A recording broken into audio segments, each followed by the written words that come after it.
friends, I'm Kyla and welcome back to the Infinite Library.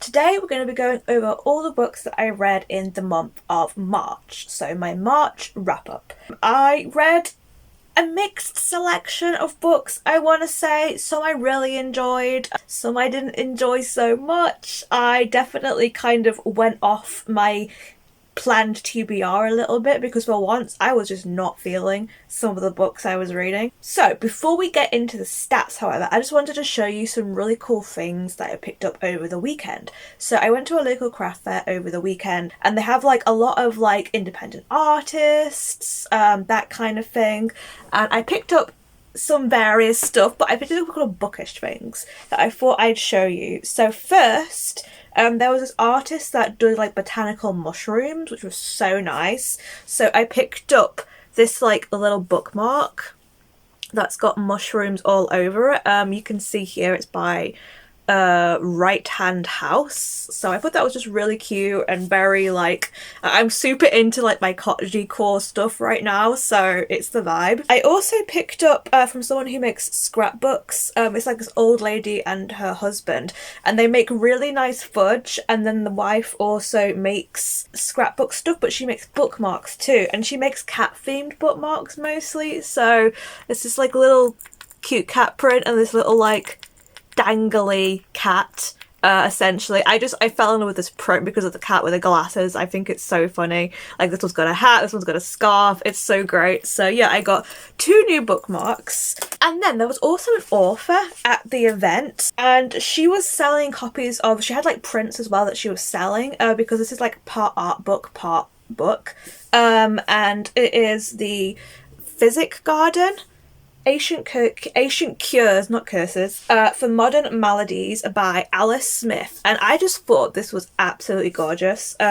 So essentially what this book is about is that it kind of goes through all different herbs and stuff and what kind of like medicinal uses they can have, but it has like artwork done by this artist all the way through, and it's all just kind of like creepy. And yeah, I really liked it. I'm genuinely quite intrigued to read about this as well. So yeah, I picked that up. She was really lovely as well. She signed it for me, bless her. And she also like put like a few other little things in there. So she put like a little bookmark in there. She put like a postcard and a print, which is like the front cover illustration. So yeah, I'll be kind of like just I'll be just kind of going back and forth, like reading some of this stuff, but I just think it's like absolutely stunning and I love the vibe of it. So those are some of the things I picked up over the weekend, and now we will get back to books. Okay, so I've got my trusty computer here so I can have a look at the stats.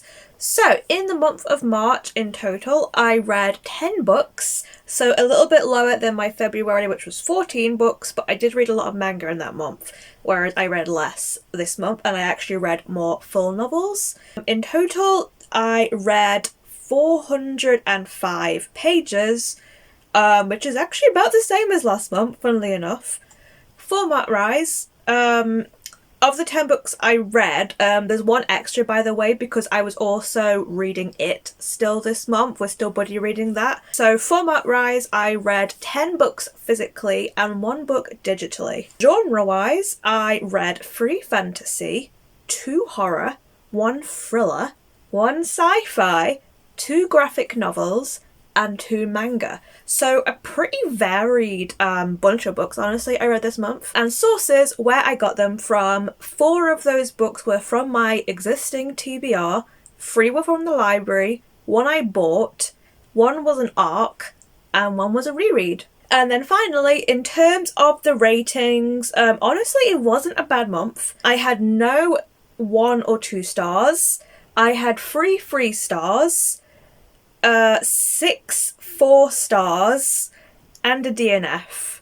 No 5 stars, but a majority of those books were 4-star that I read, which makes an average rating of 4.02 in total.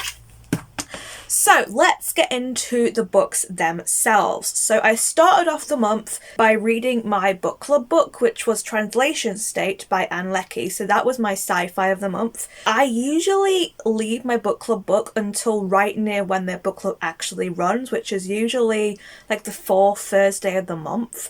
But I took this out from the library like a little bit early, and then there was a reserve on it straight away, and the reserve, like, it needed to go back before my book club, like a good week or so beforehand. So I just decided to read it first because I was quite interested in it as well. I was in the mood for a sci-fi, so I picked that one up.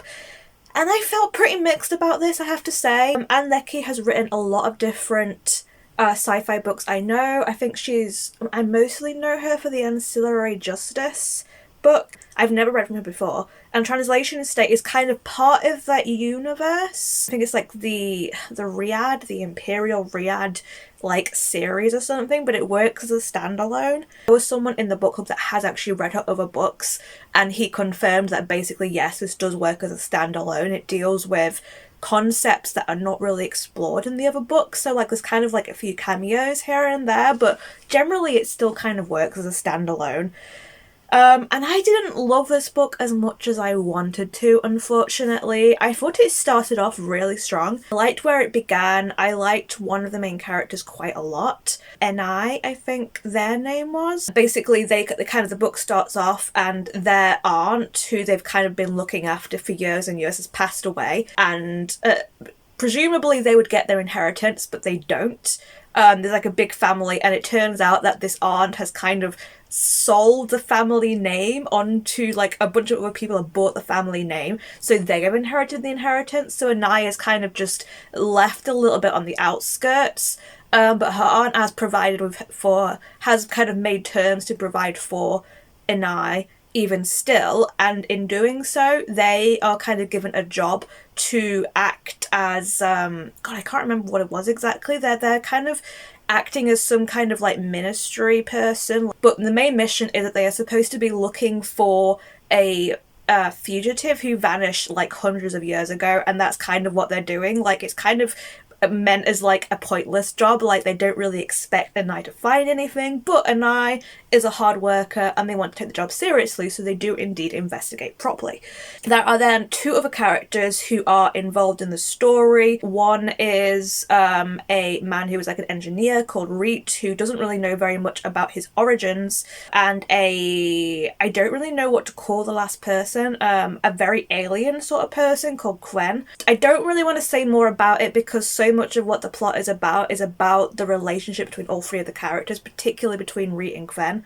But Quen basically comes from this race that is very different from all the other races that are kind of known in this world, and there is a big emphasis on aging and how when they kind of grow up, essentially, because Quen is still kind of at that stage where they're young, but they're about to reach like that puberty growing up stage. They're supposed to merge with somebody, and it's a lot about this decision about whether they want to merge. It's about whether they are still human, and then Reet has a very similar kind of story arc, and the two kind of get interlinked. So I really liked how the book began. I thought it was very readable actually as well in terms of the writing style, but I just as it went further on and it got a lot more political, there was a whole thing of like, I did not expect this sci-fi book to mostly end up revolving around a court case, which is what it ended up being. So it was certainly different for that, but I just didn't really enjoy the arc that Reet and Quen's story took, unfortunately. I kind of wish it had gone a different way, and I just didn't really click with it, and I didn't have as much interest in it.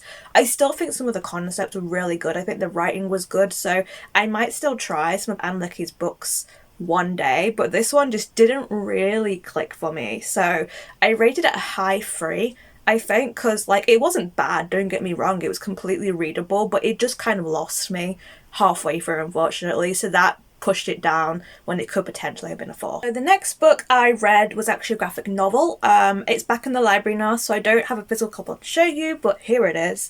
And it was just a standalone dark fantasy graphic novel called Over My Dead Body by Sweeney Boo, and I really liked this one. It kind of was like advertised as being for like fans of Sabrina like the Netflix Sabrina, not the old Sabrina, and I can kind of see where it was coming from, but I've got to say, I think I preferred this to Sabrina. There was a lot of queer representation in it, and I really liked the art style. So basically it kind of starts off and you're following this main girl who's a witch, but she's not very good at magic, to be honest. It gives me kind of big Worst Witch, Echo from Little Witch Academia vibes. She even has like her hairs in like a braid. Before, like, kind of they're starting like a new term at this school for witches, and one of her friends vanishes. Someone that she was kind of mentoring essentially vanishes, and they don't know where she is. They're trying to look for her, but there's this like mysterious forest nearby that they're kind of forbidden to go into, and they think that something has happened to her in there, and ends up being about like dark magic and secrets of the past and stuff. And I really enjoyed this. I really liked the characters in it. I thought there was some great development, both between like the main girl and her friends, between the main girl's roommate who she doesn't really get on with, and yeah, I just really liked it. I would love if there'd be more books in this so that it would be a series, but it does still work really well as a standalone. So yeah, really enjoyed, really liked the art. Would probably pick it up one day, honestly, myself, because I liked it that much. So that was like a mid-4, I think, for me. I then read another graphic novel, and this one was the arc that I read this month. It is called Homebody by Theo Parrish, and it is actually a memoir in graphic novel form. And it is talking about Theo's kind of life, I guess, as a non-binary person, and as them realizing their identity and kind of coming to terms with it. And I really enjoyed this one a lot. It's got an art style that's very kind of reminiscent of things like Heartstopper. I think it's kind of one of those, it is kind of like advertised as being like for fans of Heartstopper, but there's not really like as a story going through it like how Heartstopper is, because it is a memoir. It's very autobiographical. But the art style is very like, it's kind of simple but very expressive, and the whole story is told in kind of like muted colour tones, mostly of blues and purples, which kind of gives it this like almost like a nostalgic kind of vibe. And I really liked this. As a non-binary person myself, I really related to a lot of the things that Theo spoke about, especially with things such as how they didn't really start realizing their gender identity until later in life. Like things like you kind of like know there's something that doesn't really match up with everyone around you, but very much like myself, Theo kind of saw it as just a sexuality kind of thing. So they would just say, oh, well, I'm gay, and that's what it is. But even then they realize that it doesn't really still quite match up. And they talk about, they do this like really good visual representation of them going on a journey, and how there's usually like these two clear destinations of like you're a woman or a man, but if you're non-binary there is no clear destination for it, and so much about what it is about the journey and how you find your way to where you feel most at home in yourself. So yeah, I really recommend it. I believe it is coming out sometime in April. I'll put the release date down here below, but yeah, it was really good. I believe it's a debut book by Theo Parrish, so I would definitely be looking out for more things by this author. I really enjoyed it. Next, I did a buddy read with my friend Jules Demhartz. We had already read Laini Taylor's Strange the Dreamer back in January, I believe, so we actually finished the series this month. We read I do actually have it, Muse of Nightmares. And this was really good. Like, I was a bit worried because this is a duology, and I don't know where I heard it, but I'd heard somewhere that the second book was just not as good as the first book. And that's always a worry, I think, when the first book of a series is really good and you're kind of a bit like, oh, are they going to be able to kind of keep this up for the second book? But actually, I really enjoyed this. Like, tonally, it was definitely a little bit different. I would say, I want to say not as much happened in terms of plot. It was definitely slower in terms of things happening. There was a lot more of people getting to know each other, I think. And there was a new antagonist that came into it, which I think did work, but I would have liked to have had that antagonist also be a little bit more present in the first book, just for it to have made that little bit more impact, I think. So I can't really tell you a whole lot about the second book because it's going to be spoilers, obviously. But essentially, this series is set in like this different world where there is this city who is like a mystical sort of city that people don't believe exists. Even the name has vanished out of history, and they just call it the City of Weep. And it follows two people, but one of which is a librarian called Laszlo. Laszlo Strange, because he is an orphan. They just say it's Strange, and they call him Strange the Dreamer because he just kind of is so invested in like all these fantastical stories of Weep, and he's just in a dream all the time essentially. I really like him as a protagonist. So it's about him going and finding this land along with some other people, and it's about a girl who lives there who is kind of called Godspawn essentially. Like her parent is a god, and she's called Sarai, and she is known as the Muse of Nightmares because she can go into people's dreams and she can influence them. So it follows directly on from events that happen in the first book. There is not like a break or anything, it's like right into it. It's a lot more emotional, I think, than the first book. The first book was doing a lot of setup, it was setting up all the characters, which honestly really paid off in this book, particularly with one character called Theon, who was very much set up as being kind of like a villain in the first book and kind of irredeemable. And then he actually did get redeemed in this book, and I ended up quite liking him, which I did not expect in the slightest. He had a really good character arc. And yeah, I really enjoyed this. I still don't quite buy the romance, I've got to say, between Laszlo and Sarai, but I don't hate it either, and I thought it was a really interesting ending as well to conclude the series, which kind of really opened it up to there being more books in this world, or worlds. And I know Laini Taylor hasn't actually written anything else, she hasn't published anything else, should I say, since this series, but I know she is working on stuff. So I really would be excited to see if she's going to go back to this series, because I just really enjoyed it. I gave it a 4.5. Again, it's not quite a 5-star series for me, but it is a series I really liked, and it's a series I would definitely revisit. So next, let's get the big chunker I read out of the way. I read Royal Assassin by Robin Hobb during this month as well. It is very thick. And this is for Literary Diversions Fits Along. So we've already read the first book, Assassin's Apprentice.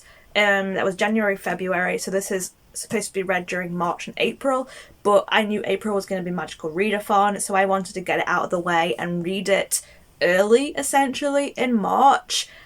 And I've got to say, I feel really bad because I loved this book the first time I read it. I think I gave it a 5-star.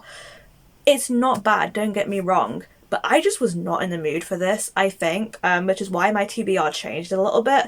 After I had really pushed myself to read through this book, honestly. And again, it's not that it's bad, it is not a bad book, but I have discovered that reading this series in particular, I have to be in the right mood for, I think, because I really do find Fitz as a protagonist very frustrating at times. I find him to just be very depressing, and if I'm not having a great time mentally, that is kind of hard for me to deal with.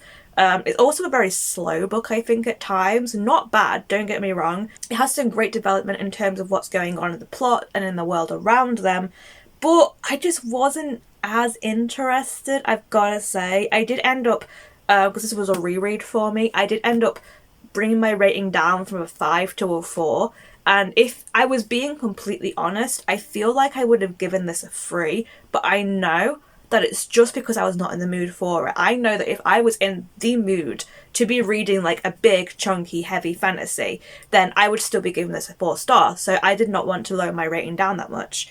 I'm not going to say too much about it because, again, this is a sequel, so it's just going to be spoilers.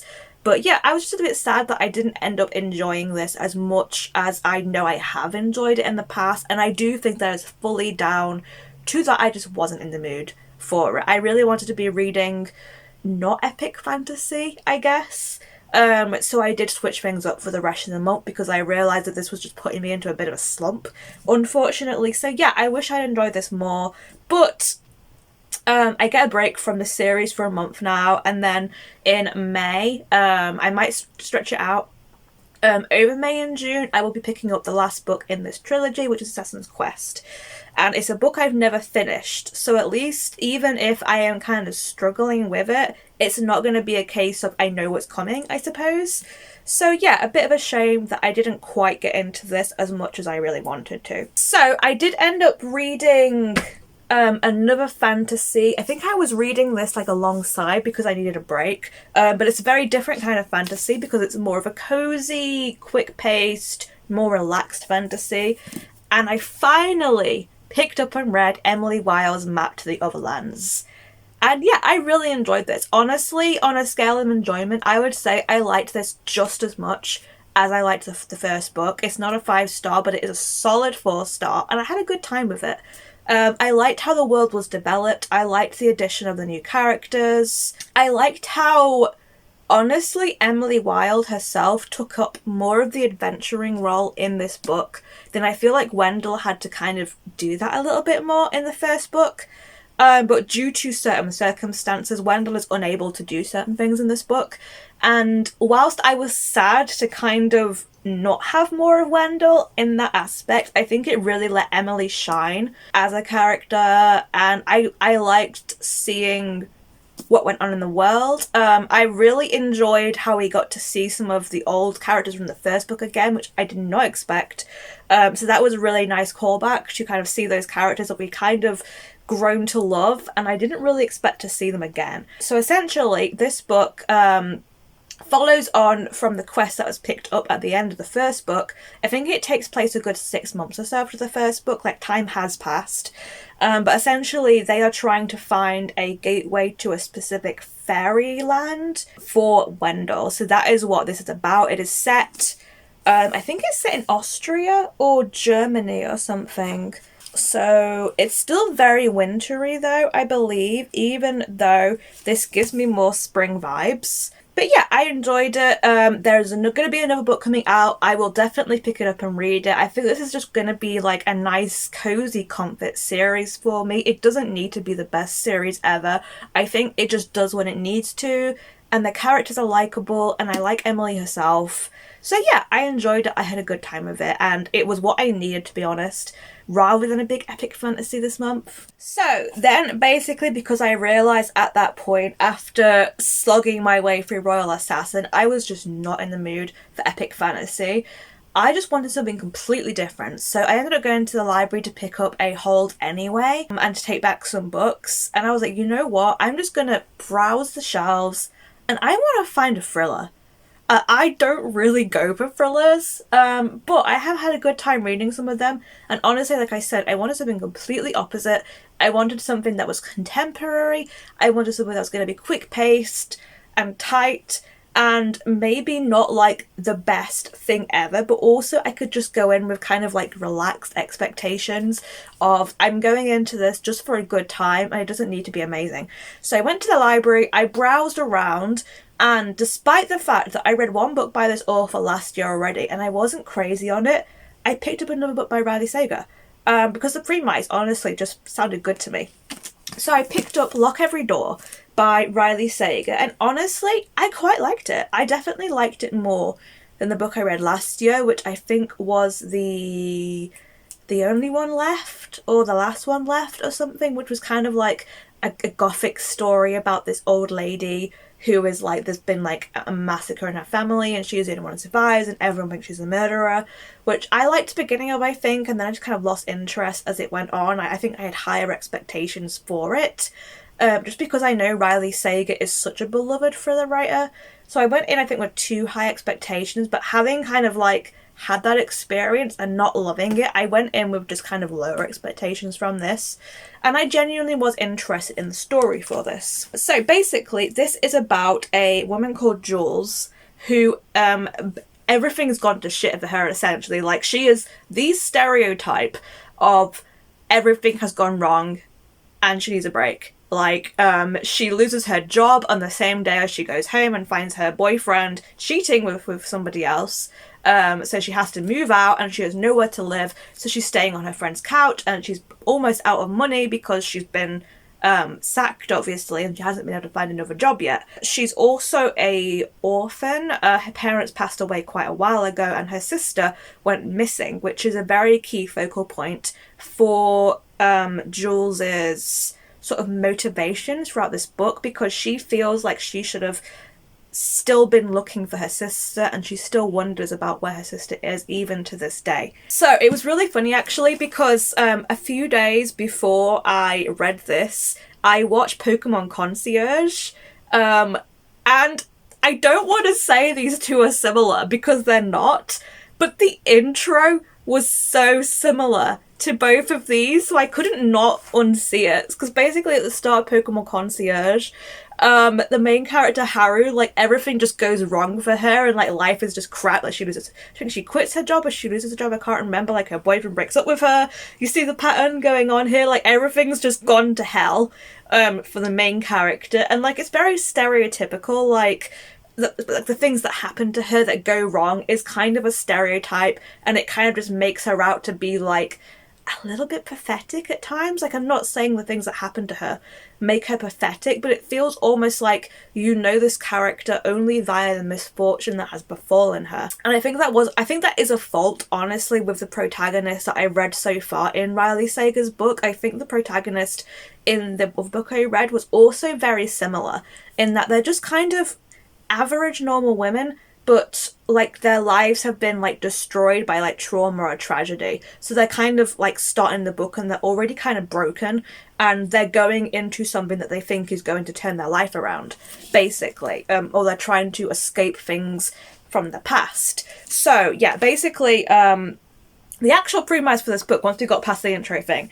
is that Jules sees like a job listing, and it is essentially a very high paying job where all you have to do is apartment sit for like 3 months in this really fancy place called the Bartholomew. This is set in New York, I want to say. So I don't think the Bartholomew is a real building. I think it's just invented, but it is like directly opposite, oh my god, one of the really big parks.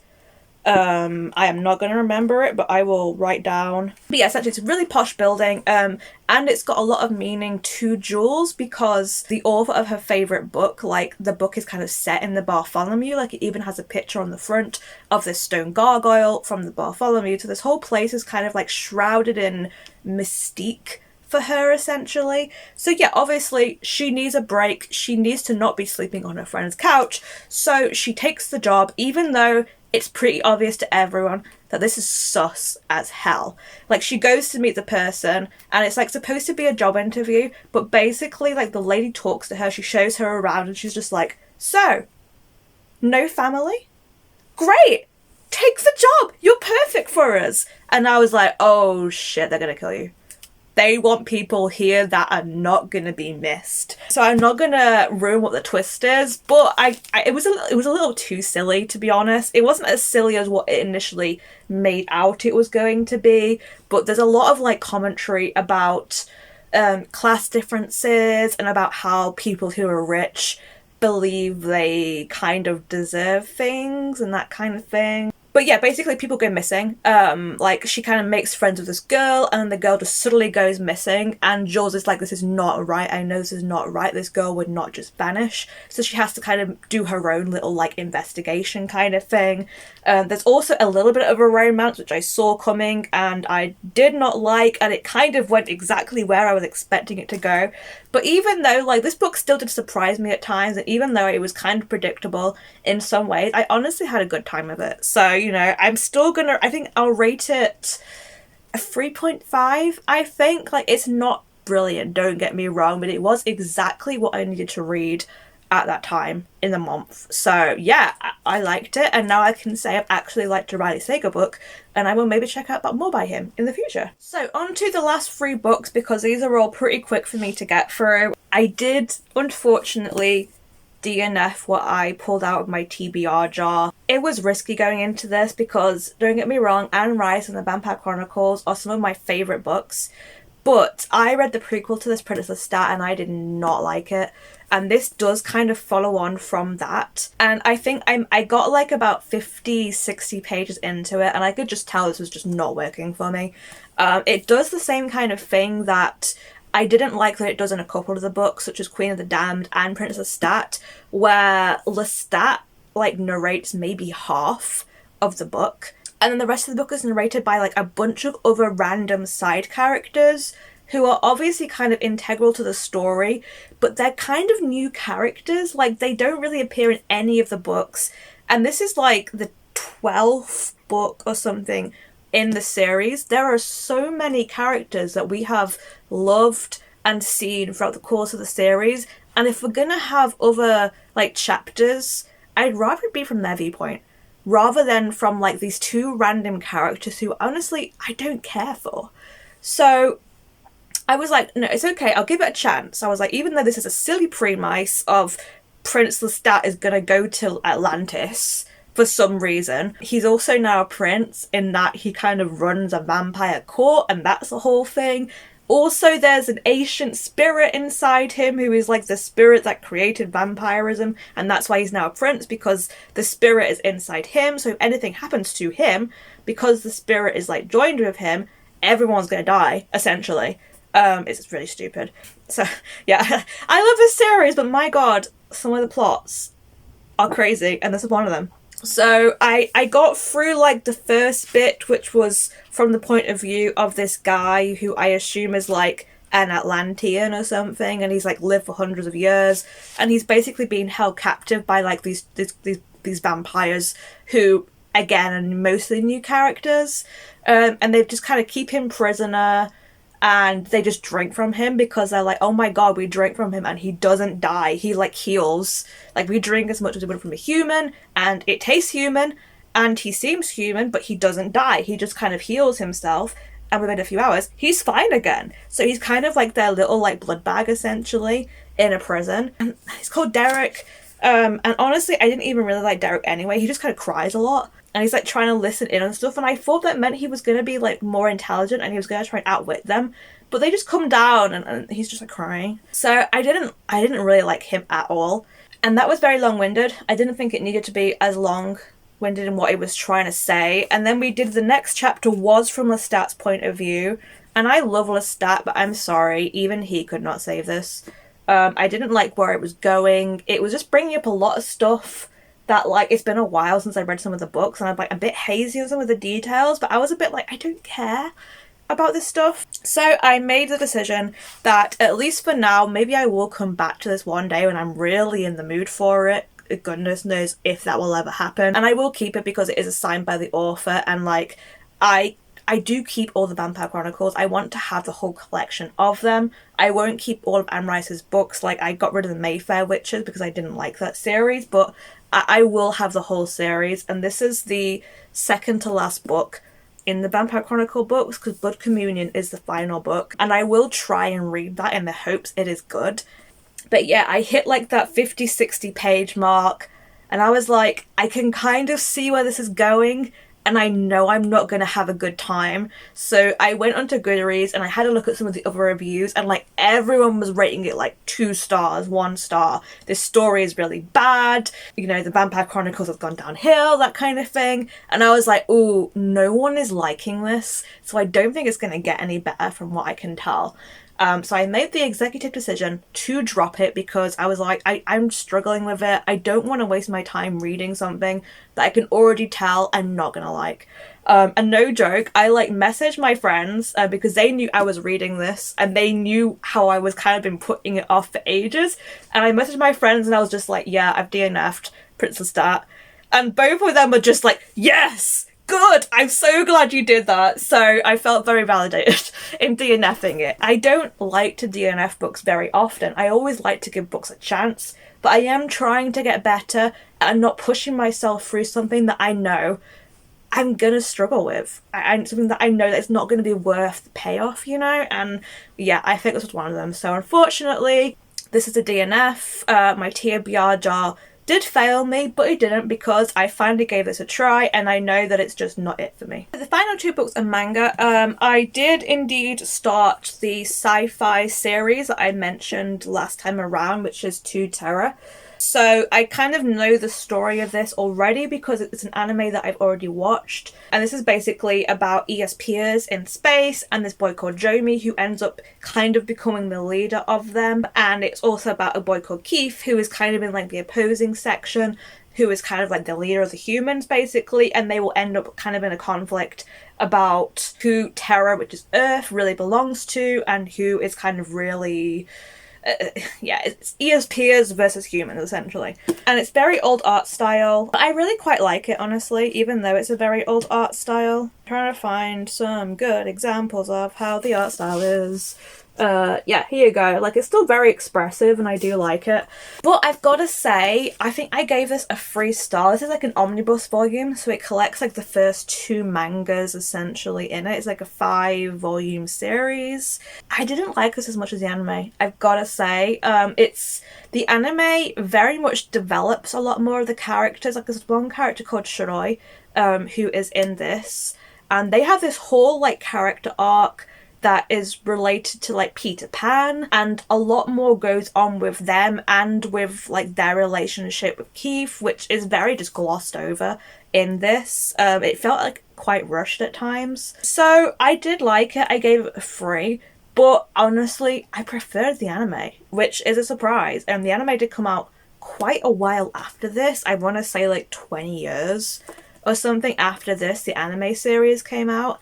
And obviously, if we're comparing it in terms of length, the anime probably does just put in more than what is in the manga. So yeah, I will carry this on, but I didn't like it enough that I was automatically like, yes, I'm picking up the next volume straight away. And then finally, the last book I read in the month was another manga, and I picked up and read Twisted Wonderland Volume 2. You know, I love the series, I love the game, I play it a lot. This carries on from where the first one left off, and we are kind of in the Queen of Hearts story arc at the moment. And yeah, it was really good. I really like the art in this. I like the changes and like the extras info that we get in this that we don't get when you're actually playing the game. So it was a 4 star. I really liked it. So those are all the books I read in the month. Let us quickly now go over the bingo board and see if I've managed to make any updates on it. So bringing up the bingo board from last month, let's see if there's any updates. So I had a goal that I was going to try and finish, I think I put 5 manga series down. So I didn't manage to complete that, but I have started a new one and it's quite a short one, so I probably will get to that soon. Then we have read 50% of my 2024 purchases. I didn't read too many more, to be honest, from what I bought in this month. Let me just take a look to see if there was anything that I did read. I suspect no. Oh, Muse of Nightmares. Okay, so I did read that one, but that is it. A lot of what I read, honestly, this month was like library books. So yeah, that is pretty much staying at the same as it was last time around. TBR Veterans. I mean, I didn't finish it, but I'm gonna count it. So yes, that is going up to 3. 10 horror or thriller books. Thanks to me purely thanks to me being in the mood, I read a thriller. So yeah, we're gonna put a 1 into that. So relating to that middle square, random emoji read, I've been looking at it and I realise I'm just not drawn to doing something like that. I'm not really crazy on emojis. It was just something that was kind of there from when the Story Diversions did this bingo board, so I've decided to switch it up and not do that. But what I am going to do instead, because I always feel like prompts are good for me because I really experience decision paralysis in terms of what I'm reading. I'm very rarely a mood reader. Like for me this month, like being in the mood for a thriller doesn't often happen that much to me. So I thought instead is I have these Illumicrate reading prompt cards. So these came in a book box a little while ago, and essentially they're just like a bunch of things that you can draw out, and it'll be like read your prettiest Illumicrate book. Read a book that has been adapted into a movie or a TV show, that kind of thing. So just a bunch of prompts. And I feel like these are really good for me to like use every so often when I'm just kind of like, I don't know what to read next. And I will be trying to like mostly pick from my existing TBR for this too, because that is my goal for this year, is to make a dent in my physical TBR. So I think that is what I'm going to have as my middle square going forward. I didn't use this at all in the month of March, but I am hoping that I will get around to using it soon because I just want to use this anyway, so I may as well stick this in as a goal. Read 10 sequels or books in a series. Yes, I very much did that. Let me take a look again at what I read and we will count them off. So, Muse of Nightmares was a sequel. Emily Wilde's Encyclopedia of Fairies was a sequel. Royal Assassin was a sequel. Prince Lestat and the Realms of Atlantis was a sequel. I'm not counting manga, so technically Twisted Wonderland is not going to count into this because it's too easy if I count manga. So we've actually almost completed that goal because we've gone from 5 to 9. So may even be able to finish it next month. We'll see. So that's good. We're getting close to actually ticking something off in that box. Next, read 10 sci-fi books. Yes, I finally read sci-fi this month.